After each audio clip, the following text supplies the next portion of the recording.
이 시간에는 노인 심리에 대해서 말씀드리겠습니다. 노인의 심리는 어떻게 변화하며 특성은 무엇인가? 네, 그리고 시간이 있다면 성공적 노화란 무엇인가까지 말씀드리도록 하겠습니다. 예, 첫째, 노인 심리는 무엇이고 심리 특성에 영향을 주는 요인들이 있죠. 제일 흔하게 우리가 볼 수 있는 것은 신체의 외형적, 기능적 변화죠. 주름살이 생기고 흰머리가 늘어나고 운동 능력이나 감각이 저하되는 거죠.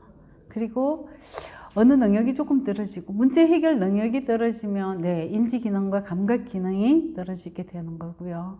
그리고 이제 직업이라든지 가족, 배우자, 동료, 사회적 지위에서 이제 상실감을 느끼는 거죠. 내가 전에는 무엇을 했는데 내 배우자가 있었는데 동료들이 많았는데 이제 점점 떨어져 나가다 보니까 어떤 심리적 상실감 때문에 영향을 받게 되는 거죠. 이런 심리적인 과제는 또 이제 몇 가지가 있죠.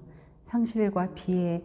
이제 애도 반응이, 애도라는 것이 이제 사람이 죽었을 때 느끼는 슬픔, 그런 건데, 이 애도 반응이 이제 보통 한 2개월 정도면 없어지잖아요. 근데 막 6개월 이상 간다든지 이러면 여기서부터 이렇게 회복하는 시간이 이제 굉장히 느려지고 좀 힘들어지잖아요. 그러니까 어떤 그런 심리적인 과제가 생길 수 있고요. 또 내적인 강함이나 어떤 인격 결합력, 적응 능력 이런 것이 조금 떨어지다 보니 이런 것도 과제가 될 수 있겠고요. 또 이제 애착, 관계의 상실, 또 사회활동 역할을 포기하다 보니 또 여기서 느끼는 감정들이요. 그리고 자기 주체성을 이제 유지해야 되는 것. 회고를 통한 어떤 통합된 주체성을 유지해야 된다. 자존심, 자기애 이런 게 다 심리적인 과제가 될 수 있는 거죠. 이게 노인의 인지 기능을 보면요, 이제 높은 지능과 학력이 어떤 보호 인자로 작용하기는 해요. 그렇지만 기억 기능이 떨어지고 주의력, 특히 이제 선택적 주의보다 분배적 주의가 감소한다고 하는데요. 선택적 주의가 무엇인지는 조금 이따 동영상으로 한번 보여드리겠습니다. 그리고 지적 기능에 있어서 언어성 지능은 유지하지만 공간 지각은 감소한다고 하고요. 또 반면에 경험에 의한 어떤 문제 해결 능력은 유지가 된다고 합니다. 그리고 학습 능력도 유지가 되고요. 자, 네 번째, 노인의 정서적 변화를 살펴보자면 우울감이 있고요. 이거 앞에서 이제 다 살펴본 것인데 한 번 더 정리해 드리겠습니다. 우울해지고 내향적이고 수동적으로 변하고요. 또 성기능이나 성역할의 변화가 있을 수 있습니다. 전에는 바깥 일만 했는데 이제는 집안에서 가사를 돌본다든지 그리고 사고에 이제 쉽게 변하지 않는 어떤 경직성, 딱딱함이 있는 거죠. 그리고 불안하고 조심성도 증가하고요. 그리고 이제 점점 타인에게 의존하게 되고 또 미각에 탐닉할 수도 있습니다. 이게 경제적 문제에 또 집착하게 되고, 그러니까 옛날에는 호탕하고 이렇게 돈도 잘 쓰던 사람이 아주 작은 돈에 이제 또 민감해져서 잔소리가 심하고 굉장히 이렇게 소위 말하는 쪼잔해진다든가 그런 성향이 나타날 수도 있는 거죠. 그리고 사후의 평가에 대한 어떤 집착이나 걱정이 생길 수도 있는 겁니다. 그런 노인에 대한 또 편견이 있죠. 신체적 질병이 많다, 정신활동이 감소한다. 사실 모든 노인이 다 그런 것도 아니고요. 근데 이제 일반적으로 우리가 볼 때 이제 그런 편견을 가지는 거죠. 정신질환이 많고 치료가 안 된다. 직업사회적으로 무능력하다. 꼭 그렇지만도 아닌데 이제 흔히 그렇게 생각을 한다는 거고, 그게 심리에 영향을 미친다는 거죠. 경제적으로, 사회적으로 또 여러 가지 감소되는 부분. 그러다 보니 사기도 감소하게 된다는 것이죠. 노년기의 정신장애를 진단하는 건 좀 어려워요. 왜냐하면 인지 기능이 저하됐기 때문에 정확한 증상 표현이 어렵다는 거죠. 사실 이제 사람들이 이제 논리적인 어떤 표현을 한다는 것이 이제 점점 둔화되다 보니까 어디가 아프다든지 어떻게 아픈지를 정확하게 설명하기가 점점 어려워진다는 거고요. 그렇게 병식이 없다는 것은 병에 대한 인지 능력, 병으로 인지하지 않는, 질병으로 인식하지 못하는 경우가 많고요. 또 이제 조금 복합적이라고 봐야 되겠죠. 하나 이상의 이제 여기가 아프면서 저기도 아파지고 어떤 동반 질환을 가지는 경우가 많아지고요. 이럴 때 또 이제 간병인 또는 이제 가족의 정보가 또 필요한 거고요. 약을 먹는 복약 기록, 병력 이런 걸 반드시 이제 확인해야 정신 장애를 정확하게 진단할 수 있다는 거죠. 따라서 위급 상황이 생기면 연락할 곳을 또 많이 확보하는 일이 중요해지는 거죠. 앞에서 살펴봤지만 다시 한번 노인의 심리를 이해하기 위해서 노인의 특성을 또 간략하게 한번 들여다봅니다. 예, 신체적 특성의 이제 노화, 신체 골격이 변화하고 신체 기관이나 또 운동 기능이 저하되죠. 내부 기관이 약화되다 보니 또 저항력이 약화되고 노인성 질병이 생기게 되는 거죠. 그리고 좀 두려워하는 골다공증이 생기고요. 그리고 신경계의 조절도 또 약화가 되는데요. 그러다 보니 정서 조절이 어려워지고 감각기관이 둔화되고 소멸되고 또 미각이 둔화되고 짠맛이 둔화되다 보니까 짠데도 계속 짜게 먹으려는 경향이 있는 거죠. 쓴맛은 강화되고 불만이 생기는 거죠. 그리고 심리 정서적 특성으로서는 또 건강 걱정을 굉장히 많아요. 그러니까 그냥 넘어갈 수도 있는 건데 굉장히 이제 염려증이 막 생기는 거죠. 그리고 적응력이 떨어지다 보니까 또 불안감이 상승하게 되고 또 시기심과 질투심이 강화되고 불평이 늘어나요. 근데 이상하게 또 그러지 않던 분들이 노인들이 잘 삐지잖아요. 이렇게 또 막 누군가에게 또 잘해주면 이렇게 공동생활 하는데 한 사람한테 잘해주면 삐지고 질투하고 시기하고 뭐 이것이 강화되고 네, 또 흥미가 없어지고 비활동적이 되다 보니까 사회성이 또 저하되는 거죠. 그리고 보수성으로 인해서 또 고집이나 또 탐욕이 증가하게 되고 과거와 현재를 혼돈하다 보니 네, 그런 일이 아주 이렇게 자꾸 이렇게 혼돈하는 그런 발언을 하기도 하고 그런 상상을 하게 되는 거고 또 과거를 자꾸 회상하고 또 현실을 왜곡해서 생각하기도 하고 또 형식을 좋아하고 또 어떤 그 가치관이 뚜렷하다고 할까 이렇게 가치관을 이렇게 쉽게 이렇게 바꾸지 않는 네, 그런 성향이 생기는 거죠. 우울증. 그리고 인지적 특성을 살펴보면 어떤 특정 자극에 대한 반응 시간이 늦어집니다. 그리고 경험적 기억력이 증가하고 장기 기억력은 굉장히 좋아진다고 하고요. 학습 수행력이 조금 떨어지기는 하죠. 그리고 문제 해결 능력, 이해력이 조금 저하되고요. 또 정한 단서를 통한 과거 기억력이 또 떨어지는 거죠. 이렇게 회상보다는 또 재인 능력이 좋다고 하는데 재인 능력이라는 것이 과거에 경험한 것을 현재의 경험 속에서 다시 의식해서 이렇게 떠올리는 그건 좋아진다고 하네요. 그리고 노년기에는 또 자아 중심성이 또 뚜렷해지기도 하고요. 예, 네 번째로 우리가 정서 변화나 정신 건강을 한번 살펴보겠습니다. 노년기에 이 성숙이 있고 퇴행이 있는데요. 퇴행적 변화가 좀 더 많겠죠. 근데 성숙한 변화도 있습니다. 그러니까 우리가 어떻게 하면 퇴행적 변화보다 성숙한 변화를 늘려나가느냐. 예, 이쪽을 이제 더 많이 우리가 생각을 하고 조금 더 발전시켜 나가도록 해야겠죠.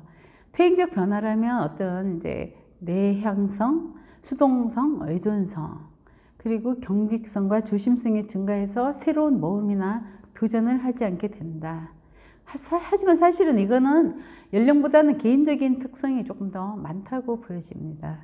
성숙한 변화로는 성숙한 게 어르신들도 이제 성숙한 변화를 겪는 사람들은 좀 외향적이고 개방적이어서 어르신이지만 뭐 드론을 배우는 노인도 있고 스마트폰을 굉장히 잘하고 유튜브 하시는 분들도 굉장히 많잖아요. 그리고 이제 긍정적인 옛날보다 좀 더 많은 거를 이렇게 좋게 받아들이는 그런 정서가 생기기도 하고 또 자아 통합감이 생기기도 하고요. 유산을 남기려는 소망 때문에 내 업적을 정리를 하시고 사회적인 어떤 기부를 하신다든지 예, 공헌 활동을 하시기도 하죠. 그리고 이제 양성성, 남성성과 여성성이 이제 균형을 이루어서 예전에는 돌아보지 않던 일, 남성적인 일, 여성적인 일들이 이제 균형을 이루는 거죠. 예, 성숙한 변화로 이 부분을 좀 눈여겨보시고 염두에 두시면 좋겠습니다. 예, 양성성은 이제 사실은 노년기의 질을 높여주는 중요한 변인이라고 하죠. 그리고 가족관계와 애정관계에 중대한 영향을 미치기도 하고요. 이 양성성은 이제 융어 이론인데요. 중년기 이후에 남성과 여성은 이제 양성화돼 간다는 거고, 남성의 내부에 있는 여성성을 아니마라고 하는데, 예, 이제 시간이 흐를수록 이제 여성성이 드러나는 거죠. 그래서 할아버지가 손자를 돌본다든지, 네, 뭐 집안 일을 한다든지 이런 것들이 이제 드러나는 거죠. 그리고 여성의 내부에 있는 어떤 남성성은 이제 아니무스라고 하는데, 시간이 갈수록 또 훨씬 그 자기 주장이 또 강해지기도 하고, 전에 드러나지 않던 그 여성의 내부에 있던 남성성이 드러나는데, 이런 부분들이 조화를 이루어가면 오히려 더 좋아지는 거죠. 그 이외에 이제 정서나 성격 변화를 보면은 이제 굉장히 이제 되풀이되는 얘기인데, 건강 염려, 죽음 인식, 또 적응력 저하에 대한 어떤 불안감이 있고요. 또 어떤 일에 대한 사물에 대한 어떤 흥미가 없어지고 비활동적이 되다 보니 사회성이 저하되기도 합니다. 그리고 보수성으로 인한 고집이나 탐욕이 증가하기도 하는 거죠. 그리고 형식을 좋아하고 자신의 가치관을 또 고집하기도 하고, 친근한 사물에 대한 애착심은 아까도 말씀을 드렸잖아요. 그리고 낡은 물건이지만 못 버리고 그런 걸 갖고 있음으로 해서 또 정서적인 안정을 누리기도 하는 거죠. 그리고 속도보다는 정확성에 초점을 주다 보니 확신이 서지 않는 일에는 쉽게 반응을 하지 않기도 합니다. 네, 지금까지 우리가 노화에 대해서 어떤 변화가 있다면 뭐 정서적인 변화, 심리적, 신체적인 변화 다 살펴봤고요. 그렇다면 성공적 노화란 무엇인가? 네, 성공적 노화를 위한 요소는 무엇인지 베일런트의 이론에 살펴보면은요, 일단 신체적으로 건강해야 되고, 심리, 사회적인 건강을 누릴 수 있어야 하고, 생활에 만족할 수 있어야 하며, 또 어떤 긍정적인 노화의 인식도 중요하다고 합니다. 그리고 여유 있는 경제 상태. 네, 이런 요소가 있다면 성공적인 노화라고 볼 수 있겠습니다. 그런데 이 랭어 교수의 실험이라고 1979년에 랭어 교수가 어떻게 하면 사람들이 좀 더 노화보다는 조금 젊게 살 수 있는가에 대해서 실험을 했다고 해요. 그러니까 75세 이상의 노인 16명을 위한 어떤 마을을 구성을 하고요. 이분들에게 이제 20년 전, 75세니까 한 50대 정도의 이게 삶을 재현해 주는 거죠. 흑백 TV를 갖다 놓고 그 시절에 듣던 음악을 갖고 오고, 뉴스조차도 그 시대에 듣던 뉴스를 틀어주는 거예요. 그랬더니 놀랍게도 기억력이 향상되고, 이분들이 얼굴이나 표정이나 모든 것이 굉장히 젊어 보인다는 거죠. 그래서 나온 결론은 결국은 나이를 의식해서 내 나이가 이 정도 되니까 이런 걸 해야지라고 나이를 의식해서 뭘 하는 게 아니라, 오히려 자신을 노인이라고 생각하지 않고 젊었을 때와 똑같이 살면 젊게 된다는 거죠. 굉장히 흥미로운 실험 결과가 아닌가 생각해요. 나이를 사실 의식하는 것보다 의식하지 않고 사는 것이 더 중요하다는 얘기일 수도 있습니다. 예, 젊게 사는 팁을 알려드리자면요. 첫째, 공부. 뇌는 새로운 활동과 새로운 자극을 받을 때 좋아지기 때문에, 네, 책이나 신문 이런 걸 보면서 공부를 하는 것이 좋다고 합니다. 이제 되게 이제 뭐 알려진 게 뭐 고스톱을 치면은 뇌를 이렇게 많이 쓰니까 좋아진다고 하는데, 사실은 이제 고스톱도 계속 하다 보면은 이게 익숙해지기 때문에, 익숙한 것은 새로운 자극을 받기가 좀 어렵거든요. 그러니까 뭐 신문 같은 거, 날마다 새로운 것을 접하다 보면 뇌가 조금 더 활성화된다고 하고요. 또 이렇게 뭐 TV 같은 게 이제 TV는 수동적으로 이렇게 주입을 하다 보니까 크게 도움이 되지 않는다고 하고, 오히려 뇌를 활성화하는 것은 이제 공부하는 것이 훨씬 좋다는 결론이고요. 그리고 이제 운동을 할 때 이제 걷기, 손운동, 걷기라는 것이 사실은 다리 운동처럼 보이지만 뇌 운동이기도 해요. 사람들이 이렇게 계속 길을 걸어가려면 시각적으로 많은 걸 보고 내가 넘어지지 않기 위해서 뭔가 거리를 측정하고 지나가면서 많은 걸 보잖아요. 그래서 사실 걷기가 단순한 다리 운동이 아니라 뇌 운동이라고 생각하면 훨씬 즐겁게 걸을 수 있을 것 같고요. 또 뇌에 좋은 활동, 이제 손가락 운동. 네. 어른들이 이제 손뼉 치면서 뭐 노래한다든지 손가락 운동을 하는 것이 다 젊게 살 수 있기 때문이에요. 그리고 사회활동, 많은 활발하게 어울리는 사람들의 뇌 기능이 훨씬 더 촉진되고 신경세포 간 연결도 더 강화되고 뇌가 손상이 되었을 때 사회활동을 많이 하는 사람이 더 빠른 회복을 보인다고 합니다. 그리고 위험 요소를 피해야 되겠죠. 성인병 예방과 관리에 신경을 써야 하고 금연, 절주 하면 아무래도 위험 요소를 조금 더 피할 수 있겠죠. 그리고 잘 먹고 많이 씹을 것. 이게 저작 활동, 씹는다는 활동이 뇌의 해마와 전두엽을 자극한다고 합니다. 그래서 이 젊게 사는 법 5가지를 조금 더 염두에 두었으면 좋겠습니다. 그리고 웰다잉이 이제 또 성공적 노화에 웰다잉도 포함이 되어 있는데 잘 죽는다는 것은 결국 잘 사는 것하고 연결이 되어 있어요. 우리가 삶을 존엄하게 할 수 있다면 죽음조차도 존엄으로 받아들일 수 있을 것 같고요.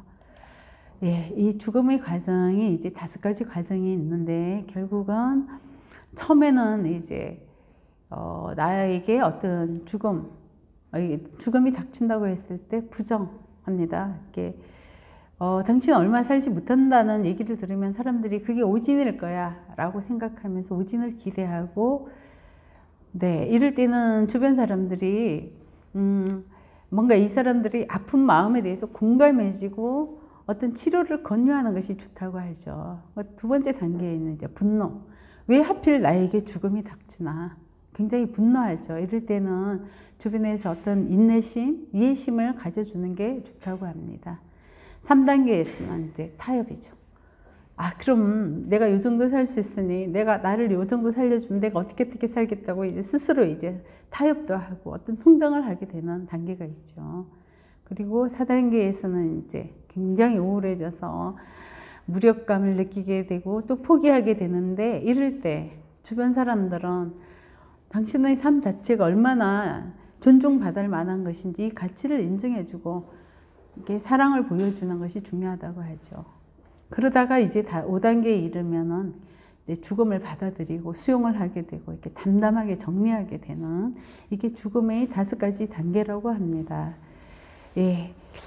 그렇다면 우리는 이제 어떻게 품위 있는 노년을 살 것인지 한번 생각해 볼 수 있는데요. 우리가 노년의 품위를 올리려면 첫 번째 이제 여유 있는 삶, 그리고 남을 용서하면서 살아야 하고 조금 더 아량을 베풀 수 있어야 되고 부드럽게 살아야 되고 신이 믿음을 가져야 되고요. 이게 노년의 품위를 떨어뜨리는 행동 5가지가 또 있는데요. 불평, 남을 또 끝없이 의심하고 쉽게 낙심하고 또 고집을 부리고 조급하고 예, 노년의 품위에 플러스와 마이너스가 있습니다. 그렇다면 여러분은 어느 쪽을 택하시겠습니까? 네. 어떻게 살 것인지는 이제 우리 모두의 숙제가 아닌가 싶습니다. 네, 오늘 강의는 여기까지 마치겠습니다.